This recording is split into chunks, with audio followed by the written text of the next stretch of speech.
2021-20050 on July 25th, 2024. John Zink, partial A of Lot 7 of 6 City View Edition for City Ordinance 167.4. Proposed uses to allow this for Ordinance 174.11 going to the board for special use approval to construct a funeral.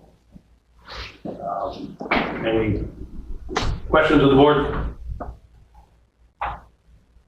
I think we can inundate it. Yes. So we have a petition to The board encouraging you to, what? I'm sorry. A petition encouraging you to deny the appeal. We have a copy of it. Okay. And then a couple of points to go through and bring up here is we did have a chance to meet with Pauley Jones. And after the meeting, Excuse me, but before you proceed further, sir, would you identify yourself, please, for the record? Jacob Johnston. Thank you. Right. Go ahead. So we're objecting to the special use permit. We had an opportunity to meet with Pauley Jones Funeral Home about this proposal. Instead of the meeting focusing on our concerns, it was made clear that our concerns did not matter to them at all. We knew going into the meeting that our concerns didn't matter because we had already received the notice that the denial was already being appealed. Now, we've got to recognize the reason for the special use permit is because it's already known that it will cause a nuisance to our community. And in the meeting, we asked about traffic, and while he may state that he'll take the long way around to the cemetery, which his word we do not trust, he also admits that he can't determine how people are going to come back from the cemetery and through our neighborhood. So you should have all received a copy of the letter here as well, getting to the point. But in this, during the construction and everything, the bridge on Donna Reed Road is set for construction in 2025 as part of a special grant. So we're already going to be flooded on 12th Avenue South from the traffic that's going to be redirected from there.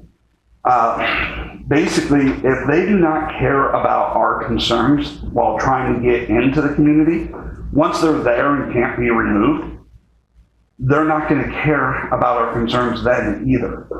Right? So we would request not only that this special use permit be denied, but we would also request that in order to make further appeals, that he would need the majority consent of the neighborhood. He shouldn't be able to appeal endlessly, and I don't know how many appeals he gets, until we run out of days off of work to come here, or until we run out of the ability to have the time to collect petition signatures.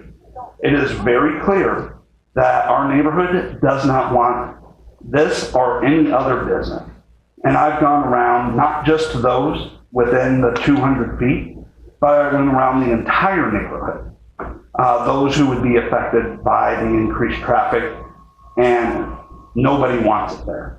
So what we would allow for is a vote to rezone the property so that the only building constructions would be single-family homes and two-family homes. Just to go ahead.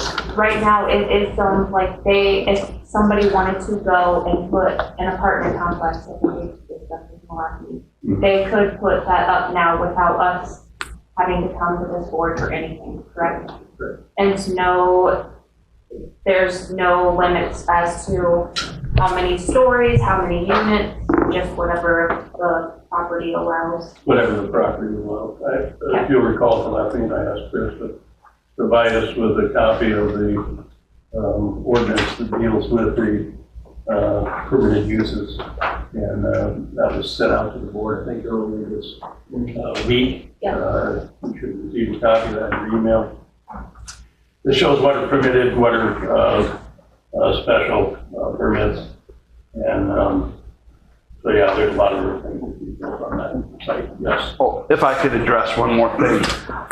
What we have found out also is that this is only going to take up 4 acres of the 9 acres of land. So even after the funeral home would be built, that would still leave over half the property left to build anything else that he wanted to. So he could still, if this is approved, not only could we get a funeral home, but we could still get that a big apartment building as tall as whatever city ordinance would allow.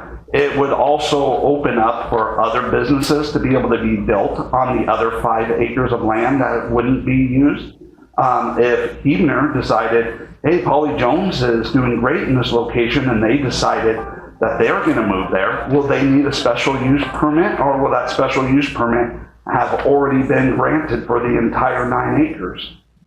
The entire 9, we'd have to check the city legal to be positive, but my response would be if the entire 9 acres was exempted, or if this was approved, it's a parcel of land. Once it's approved, it's a parcel of land. So it's an approval is to the parcel for a funeral home. So if another funeral home wanted to come in, I suspect yes. The answer is yes. If a different type of structure wanted to come in that needed a special permit, they would have to come back before we do it. And once one business is set up there, is there any justification for denying a special use permit for any other business?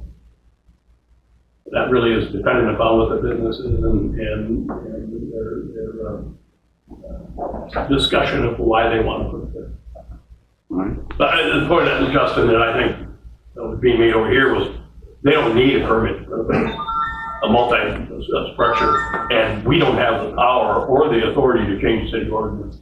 Only the building, property and zoning board has that authority in consultation with council. Yeah. And that was explained in the meeting with Pauley Jones that, all the things that they could technically put there without a special use permit that would be, quote, worse than a funeral home. We can't go off of what future potential would be, and we don't take those things very lightly. It almost seems like an attempt at fear-mongering when Pauley Jones had brought that up, and we don't respond to fear-mongering about the potential future of what could be put there. We can only take a look at what's being proposed right now. Right.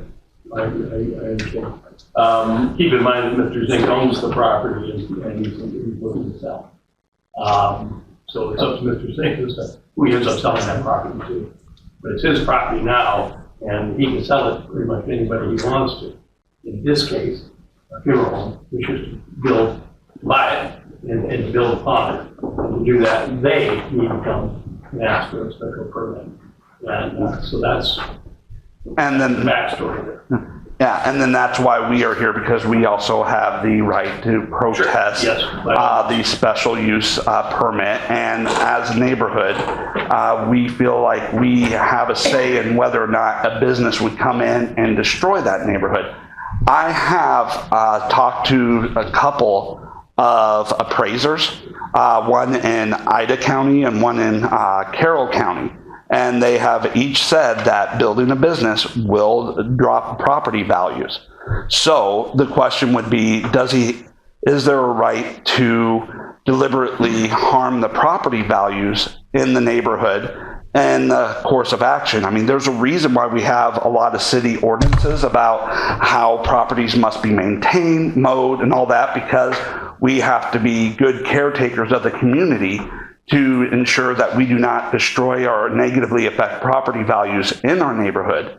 I would say that this falls along the same line, that in making a decision that would negatively affect property values, forcing homeowners to take a loss on their equity in their homes in order for another business to increase the profits of and size of their bank account would not be a good action, and would be in the opposite of what is the best interest of a neighborhood. Seth? I recently talked to like 25, 30 assessors in the Western Iowa at a meeting and posed the question to them about if they have funeral homes in residential areas and how they see it affecting the market value. And they had, all of them told me they did not see any adverse value on the. Were you, in that, did you ask to make a distinction between a funeral home that was a home already there that was converted into a funeral home, or as a new structure specifically and only as a funeral home? I did not. See why that would make a difference. It does make a difference, at least to the assessors that I had spoken to, especially when you're going through and taking a look at a neighborhood that doesn't currently have businesses in the neighborhood. I mean, the closest thing that we really have to, quote, a business would be a golf course nearby, which does not negatively affect property values, and the home that Mosaic had owned for disabled people. But in the event of establishing a business in a residential area that doesn't have, businesses there, and doing it as a new building and not basically setting up in a home that is being converted, at least to the assessors that I've spoken with, they said that it would have a negative impact. In fact, putting any business in there would have a negative impact on property values. I think if you drive around and look at other communities, and I'm not talking about this property, but there are a lot of towns that have a funeral home in the residential area. Just in Crawford County is one that pops into my head, it's Charter Oak. I mean, that's smack dab in their residential area. Excuse me? Well, I got a relative who lives next to one in Carroll, that they're the best neighbor, they keep care of the property. They're the best neighbors in the neighborhood. But, I mean, they're relatively. Yes, sir, identify yourself. My name is Mike Jones with Pauley Jones Funeral Home. My niece's wedding reception was at Boulders 9 years ago. When Boulders decided to start hosting benefits, wedding receptions, did that hurt property values? That was a business. It had to be something that was awesome for the community. We don't have anything like that in Heartland, where I come from. Turkelson, but it's not connected to a hotel where you can have an entire wedding party stay in one location. You close the bridge to do construction in 2025. That's the only access to the golf course and to Boulders is going to be 12th Avenue. Am I correct? Are you going to protest that? We understand bridge construction, as far as that goes, is necessary for the safety of the community, as the bridge is very old. So weighing a temporary increase in traffic versus the potential of an outdated bridge collapsing at some point in the future, we can take a temporary increase in traffic, but what a funeral home would propose is a permanent increase in traffic in the neighborhood and the community. And then I guess I would like to get your definition of a nuisance. If a funeral home is a nuisance to the community, where are we supposed to have these celebrations of people's lives? Why is a funeral home? You specifically target a funeral home as a nuisance. I target any business being put in the neighborhood as a nuisance. The increase in traffic. You chose to live in a neighborhood without a funeral home in it, with an empty lot that stretches from Main Street at the time almost all the way to Donna Reed Road. In the last 20 years, how many houses have been built along there? Building residential homes in a residential area is not a nuisance. Putting in a business that's going to increase the flow of traffic in a residential neighborhood where kids play, pets. A hotel is not a residence. The hotel has been built in the last 25 years. The conference center is not residential. Did anybody protest those two buildings in the last 20 years? In the last 20 years. Your comparison is unfair. Exactly. But You're those were talking- businesses added on 12th Avenue in the last The 25 access years. is on a highway. It's Exactly. not in a residential area. when I go out there, I go down to I don't go out to the country. And just for the record, I'm not opposing Port Oregon. I mean, I am an adjacent landowner. I'm not, but that, let's make sure we're comparing the correct avenues when it comes to Boulders and Majestic Hills. 12th Avenue South is along the back side, that it's not an access point to said golf course, it's a highway, so there is quite a difference there. All depends on where you're coming from. Fair. Yeah. Agreed. I was giving this some thought earlier in the week, and when I first moved to town, I lived in the bunker apartments. They were relatively brand new at the time. Those bunker apartments could be on Mr. Zink's property if he sold somebody like Mr. Bunker. And he could build something like you have down on South Main. And again, I don't believe there was anybody that was concerned that they had put in a not only one, but two multifamily buildings on the cusp of city. But we're not talking about a multifamily unit or a residential property in this particular instance. If you were to say put in an apartment building, as long as it's well maintained, that would not negatively affect property values. That is supported by at least the research that I've been able to do. But that would also address the city council's recent, let's see here, going back through here, city council not too long ago was talking about the problem with the housing shortage in the area and how hard it is to fill vacancies within the city because of the housing shortage. At least if you put in apartment buildings, that would address an issue of housing in the city. Yeah, so that wouldn't necessarily be a nuisance, that would be a benefit. Excuse me, I wasn't being specific enough. It's a business. Mr. Bonker did not live there. He lived up in City View. That was his business. So it's a business. Maybe a multifamily structure, but it is a business. And a multi-family apartment complex is going to probably create more of a traffic flow and more, you're going to have a lot more traffic and a lot more cars in and out of the street. Is the parking lot going to be sufficient? I know when you drive down 10th Street, their parking lot is always full. There's multiple people sitting there, so you know there's a lot more traffic flow because of that. Where a funeral home, which if I know it's completely different, but say Dollar General wanted to put up a business, which is not whatever's done for that. A funeral home, you're only going to have traffic flow, a lot of traffic flow when there are funerals being happening at that time. Where if it was a multi-family apartment complex, you're going to have traffic 24/7. So, I mean, as a homeowner, I would prefer to have the less of the two evils. I mean, I get where you guys are coming from, obviously, but you have to kind of, I'm trying to look at both sides of it. Traffic is half of the equation. It's also the property values, where you could take Seth is an assessor, and Dwayne was our previous assessors, and Seth I talked posed the to. question to them, and not a single assessor said they made any changes towards value because of a funeral home being. that is different than the answers I got from looking at assessors. What assessors?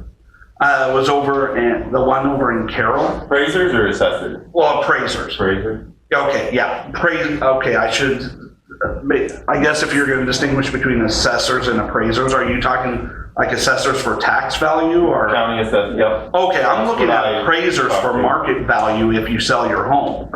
And if you take a look at it as far as the market value in selling your home, you can see, you can expect an average drop between 6 and 10% of property values. That means in the average value of the home in this area, that would be about close to a $15,000 loss in market value per home. in the area, which is quite a hit to the neighborhood. In what radius? In what radius? How far off does it extend from that property line that it affects property line? A block? 2 blocks? The entire City View addition? Okay, as far as the radius, I did not take a look at how many blocks away, but for those that are in the immediate vicinity and probably within the entire block, you can see that those right across the street from it will see the biggest decrease, while the farther you get away, you'll see a decline in the decrease. That's why I gave you an average range. Did they tell you why they perceived that there would be a decrease in property values? One, people don't like living next to, in this particular case, funeral homes. They don't like living next to them. They increase traffic. That does create a nuisance. And as it goes through now, is it the worst thing that you could put in there that will decrease property values? No. And I could put out the things that are worse than a funeral home, but some of them would not necessarily, I believe, would be appropriate to bring up in a meeting like this. Certain types of clubs would be worse than a funeral home. Mm-hmm. But a funeral home, on average, according to research and taking a look at appraisers, will drop between 6 to 10% of property values. The reason I asked for a radius when I looked at these drawings, that building sits considerably off the traffic function of the roadway in a valley. It's going to be, I don't know how we decrease values. I guess but we talked about that enough. Sir, back in the back corner, you got a question? Yeah, I'm Russ Karsh with G4 Funeral Home Construction. Just to give you a little bit of my background, I've been in the funeral industry about 43 years. Built about 150 funeral homes in the upper Midwest. One of them, the closest, was I built their place in Avoca about 25 or 28 years ago. I made a few notes. Right now they're doing about 38 calls or funerals downtown. They're hoping to grow that business to not less than once a week, but maybe 1.5 times, so up to 70 calls a week, which I'm sure you've all been. Dear. Well, you'd rather have. We're gonna have a plague come through as soon as it gets started. But anyway, I'm sure you've all been to funerals. Typically, I think their visitations are from 4 to 8 at night. That's when the traffic could be the heaviest. But we provide on our, we did a colored rendering here. I don't know if you guys saw any of it. It does show there's 79 parking stalls proposed. We actually have an additional, so we could go up to 96 parking stalls if we were to double line them up under the drive-through canopy is double wide. There's spaces in front of the garage. There's actually 4 stalls on the west side that are actually used for catering and drop-off. So we have more than adequate. Most funeral homes, when I meet with people, they'll want 60 to 80 stalls. So he's already providing 79 with the potential of 96. So you're looking at the traffic. And the same with the visitation, or for the arrangements. They usually happen mid-morning, 10 to 1 o'clock, maybe 4 cars there at the most, 3 or 4 cars, immediate family only. So that, again, it'll get used, right now it'll get used 4 hours a day, maybe once a week. Where if you did put the apartment up there, I don't know apartments real well, but let's say it's a 56 unit or something like that, because it's not going to be a 20 unit, and it's probably not going to be a 400 unit. You're going to have traffic heavy twice a day, 7:30 in the morning and 4:30 in the morning. That lot from the south side, the south side to the north side is a 28-foot drop. Like you said, it's in a valley. The roof peak on our building is 23 feet. So yes, you will see the peak of the building, but you'll also, if you look at the rendering, I had them draw it up, and this actually is the city view behind it. So they still should be able to see the city view over the top of the roof line. Another thing nice about this is the newer funeral homes that we do, we try to make it all inclusive where he can have the visitation service and then a catered lunch and afterwards. So the traffic isn't going to be coming and going. They're either going to come and slowly dissipate, that if they leave right after the service, or they go to the community room from, and I would estimate on average there will probably be about 40 cars there, 45 cars at once. I doubt, and there could be as few as 20 depending upon the size of the person. In fact, you talk about what happens when people put up funeral homes. Funeral homes are actually a good buffer between residential and commercial because it's soft. It's not explosive. They're well taken care of. I stopped at the funeral home, Robertson Funeral Home in Spencer, Iowa yesterday. They built early 2000, so 24 years ago. He said, we were the edge of town. It's solid businesses and houses around them now after 24 years. One thing I'd like to say about the signed petitions, if you look, we actually didn't get the notice till this morning, so I didn't get a chance to reference it. There is a lot of double signatures, and you're only allowed one signature per address. And some of the addresses are outside the 250-foot zone. And like one of them being a rental property, it's actually the owner's signature that's required, not the rental property people, because they could leave when their rent expires. So any other questions? But it is a great buffer for between residential and commercial. So Wayne, you had your hand up there. Sure. Yes. For those of you that don't know me, I'm Dwayne Tank. I had the pleasure of serving as Crawford County Assessor for over 25 years. I've also been a real estate appraiser for over 40 years, primarily in Western Iowa. And so I got kind of interested in the radius area around it also, thinking, you know, how many residential homes are impacted within, you know, 300 feet. So if I think back, my own home is 400 feet from 2 funeral homes. I don't feel there's any negative influence. Judy, I know Little League is just a stone's throw from your place, and I'm sure you can hear who's up to bat.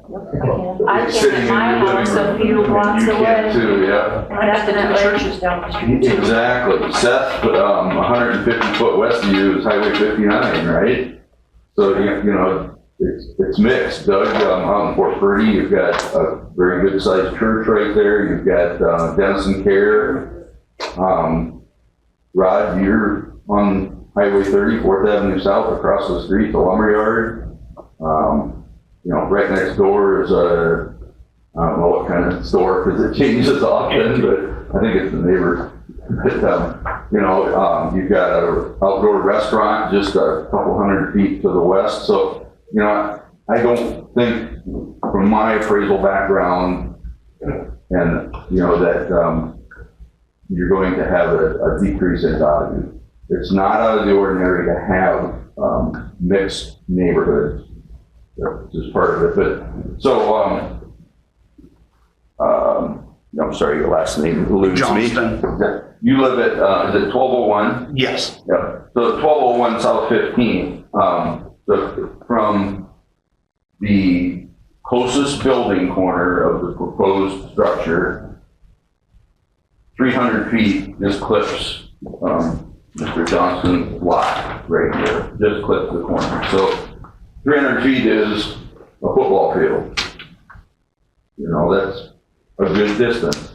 I think, I'm sure Seth would like to be 300 feet from Highway 59 and not 100 and some, but that's, I'm picking on him because he's the new assessor. So, so he needs to be picked on. But, so, you know, I don't think there's a problem with mixed neighborhoods, and as the proposed owners have pointed out, it's a soft business. It's not, although there are people, you know, 8 hours a day or 12 hours a day, there's not people coming and going all day long, as you guys have discussed. I think that's some important key. Also reference the zoning appeal. There's only a few things that zoning applies to for the appeal. And funeral homes was one of them, I think. So when the people made the zoning and put that in there, they specifically put funeral home. They didn't put convenience store, correct, Chris? Yeah. You know, so they're keeping in mind that it is a soft business, or it's not a hard-going commercial. Well, I would argue that there is a difference between buying a property that is already next to businesses and other structures and then buying a property and then having one put in there years later. My family initially moved in to the home that I'm living in back in the 1980s when I was a child. I bought the home off of my parents. It was my childhood home. I know how that field has been, for the past 30 plus years that I have lived, in the neighborhood. Now, if we want to go through and take a look at I would have a few questions when you're talking about mixed neighborhoods, about buying places that already have those things there and buying places and then having stuff put there later. But I would also put up that there's talks about putting in, apartment complexes and how that would affect. And while you may be right about how that would still affect traffic, Business Insider did a 20-year research on apartment buildings being put in residential neighborhoods and found zero negative impact on the community so long as it was actually maintained, and well preserved. Of course, if you have like a slumlord, then that, of course, would affect property values negatively. So, the talk about, how a apartment complex versus a funeral home would affect the neighborhood, you're making different comparisons. We're talking about improving the funeral. We're not talking about putting in apartment complex. But I've seen the comparison. That's nothing to do with this meeting, as far as I'm concerned. I understand your concern. You cannot guarantee me that they're going to happen, nor can I guarantee you, if I approve this, that they aren't going to happen. My opinion is, I don't see a lot of those concerns you have affecting me. Funerals that are at funeral homes or churches, whatever, they have police control. They block a street off, they send them straight to the nearest route to go. Will they meander around the neighborhood? I don't think so. Traffic, that's your traffic. They're going to send them one way or the other. They normally do that. Big funerals in Denison, Iowa, if they're over a certain amount, or 90% of them are held at churches, visitation, and the funeral. They're not, I don't think this is proposed to have great big funerals. It's not capable. The parking, I think, is taken care of with the parking lot. If you want to address parking problems, some of those houses on 12th Avenue Street don't have the required off-street parking the way it is. They were built years ago. I've driven out there. They're supposed to have so many off-street parking per residence, and a lot of them don't, or a few of them don't. Property value, I got to take, the people I've talked to, doesn't affect it. Seth has talked to a number of them. I've talked to a relative, and Carol lives right next to one. He loves it. So then would you agree to a stipulation that homeowners in the area, if it does negatively affect our property values, that we be compensated for such? I don't have the authority to do that. It's strictly up to the county, isn't it? Just one thing, We would make the appropriate adjustments if it came to that, if we were I had a church built next to me since I bought my house, and my property value has done nothing but go up. Well, and I don't know how a funeral home is going to affect any differently than the cemetery that's already there, the church that's already there, and the one access to both of them. I hear is confusion to this whole thing, because you did choose by and live by a cemetery. I mean, they're already traveling through. Mm-hmm. And then they're free to go then after, correct? Yeah. I mean, I've been to plenty of funerals, and after that, whether they drive through the neighborhood or head straight back to the church. Main Street's the only road that goes to the cemetery. No, it's not.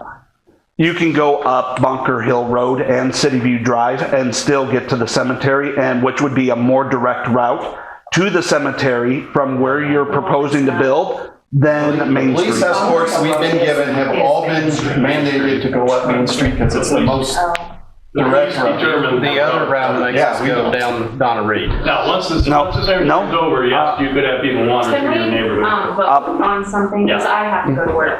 I'm pointing out that what he is saying about what the most direct route is from where he's currently building is completely false. The most direct route from where he is building to the cemetery is up South 15th Street, up Bunker Hill Road. South Main Street, from where he is looking, as far as, driving, would actually be the long way around from the funeral home that he's proposing to build to the cemetery. The police would not take them through a neighborhood. I was the police chief for 25 years. They would not take them through a neighborhood. Is there any new discussion? Anything we haven't covered in 2 meetings? I don't think so. I think we have covered it. We covered it. Is there a motion? Motion. Motion to approve. Is there a second? Second. Motion and a second. Any further discussion? Roll call, please.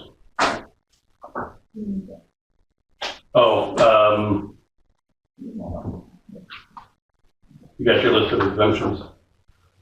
Or exceptions, I'm sorry.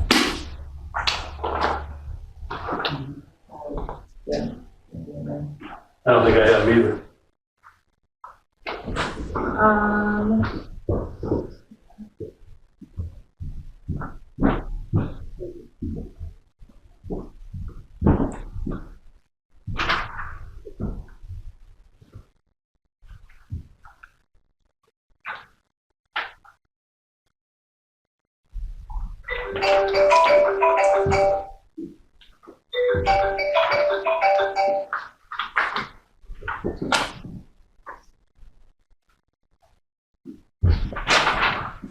I don't see the list anywhere. In the book, we had a list. Well, that's the last page on the agenda. Oh, thank you. Laura got it on. At least she does them all. Exceptions covered for all. I got a minute. We got, It's on the final wheels from the, it's on all, the very back. yeah. Oh, I'm sorry, thank you.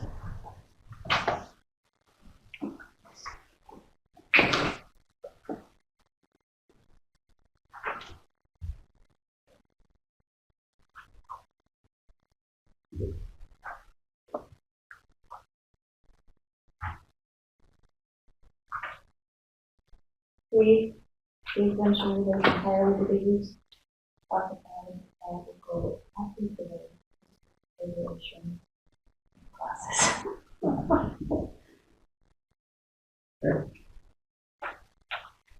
Anybody else see anything?